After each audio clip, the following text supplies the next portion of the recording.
अस्सलाम वालेकुम। आज हनीफ कुरैशी साहब ने हक अदा कर दिया। ऑडियंस पहले ये वीडियो देखें फिर बात करते हैं।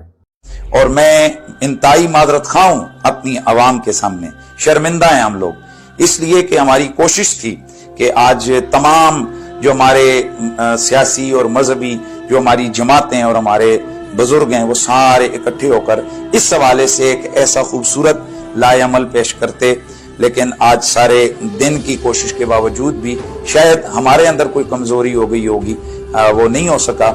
हम इस पर आप तमाम लोगों से माजरत खाएं। जी ये देखें कितनी निडर होकर उन्होंने ये बात की और इस बात को सरेखम तस्लीम किया कि हम अपना हक अदा नहीं कर सके। ये उनकी आला ज़रफ़ी है और बहुत ही एक पॉजिटिव बयान दिया उन्होंने, बहुत ही जुर्रत वाला बयान दिया। इस बयान के साथ हम लोग इनके नैरेटिव के साथ इनसे हम लोग इज़हार हमदर्दी ज़रूर रखते हैं। क्या आप भी इस बयान के साथ इज़हार हमदर्दी रखते हैं तो कमेंट्स में ज़रूर लिखिएगा और इस बयान को देखिएगा।